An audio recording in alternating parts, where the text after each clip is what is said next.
Baik, selamat pagi semuanya. Perkenalkan, saya Anggita Yofi dan di sini saya akan memaparkan mengenai pendidikan inklusif di Indonesia.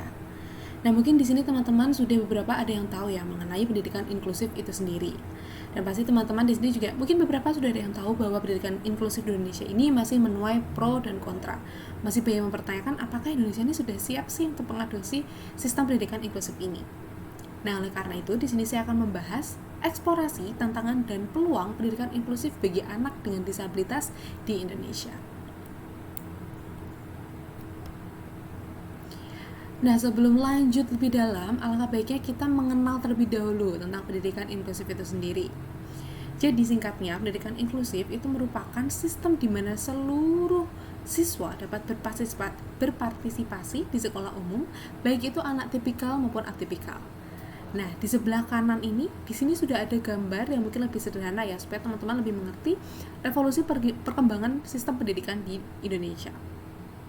Dari sistem yang eksklusif, dari yang tadinya nih anak-anak atipikal ini benar-benar berada di luar dari sistem pendidikan yang dijalani oleh anak-anak tipikal, sampai turun ke bawah hingga menjadi pendidikan inklusif, di mana anak-anak itu bergabung menjadi satu, majemuk di kelas yang majemuk, dan mereka belajar bersama, menempuh dan juga mendapatkan kualitas pendidikan yang sama.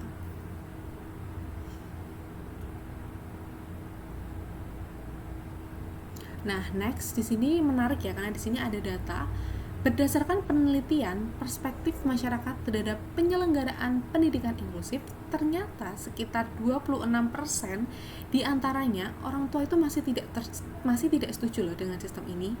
Nah, sebenarnya kenapa sih orang tua ini masih tidak setuju tentang atau dengan penyelenggaraan pendidikan inklusif ini?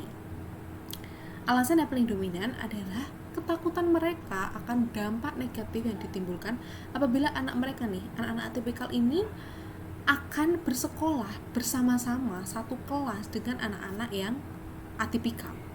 Seperti itu. Nah, selain tantangan ketakutan dari orang tua, ada juga tantangan dan juga hambatan lain dalam penyelenggaraan pendidikan inklusif ini. Antara lain seperti SDM guru yang masih terbatas. Kompetensi guru untuk dapat mendidik dengan anak atipikal itu masih belum banyak. Lalu yang kedua adalah sarana prasarana. Fasilitas yang mendukung anak-anak disabilitas tentu sangat dibutuhkan. Dan terakhir adalah sosialisasi mengenai pendidikan inklusif yang masih kurang merata di setiap daerah.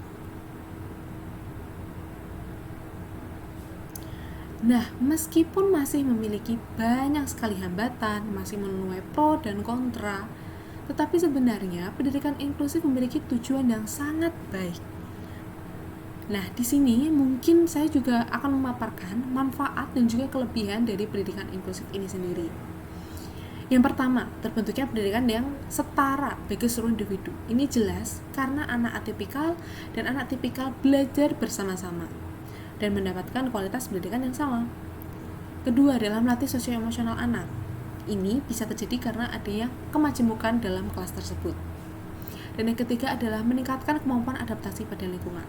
Anak atipikal akan belajar dari anak-anak tipikal, dan anak-anak tipikal akan belajar dari anak-anak atipikal, baik dari secara kompetensi, cara penyesuaian diri, dan lain sebagainya. Nah, sebenarnya pelaksanaan pendidikan inklusif di Indonesia ini juga sudah mengalami peningkatan kok dari tahun ke tahun. Tapi kembali lagi, mewujudkan pendidikan inklusif di Indonesia memang bukan tugas yang mudah, tetapi bisa diupayakan.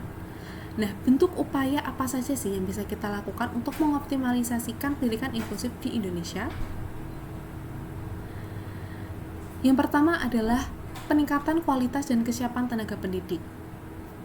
Yang kedua adalah pengadaan fasilitas yang ramah terhadap disabilitas. Yang ketiga adalah sosialisasi pada orang tua dengan anak disabilitas agar anak-anak disabilitas ini dapat menyesuaikan diri dengan lebih baik ketika mereka ada di sekolah umum, dan juga memberi pengertian kepada mereka supaya mereka tidak kaget atau tidak culture shock dengan lingkungan yang ada di sekitarnya. Dan yang terakhir adalah sosialisasi juga mengenai pendidikan karakter kepada murid-murid yang tipikal supaya mereka mampu menerima dan juga menghargai anak-anak atipikal dan juga mampu welcome terhadap anak-anak atipikal yang juga ikut belajar dengan mereka. Nah, mungkin itulah yang dapat saya paparkan mengenai pendidikan inklusif di Indonesia. Ternyata masih banyak sekali hambatan yang dialami oleh pendidikan inklusif di Indonesia, akan tetapi itu masih dapat terus diupayakan dan masih terus dapat dioptimalisasi dengan kerjasama dari berbagai pihak. Berikut adalah untuk referensi yang saya gunakan. Sekian yang dapat saya paparkan. Terima kasih.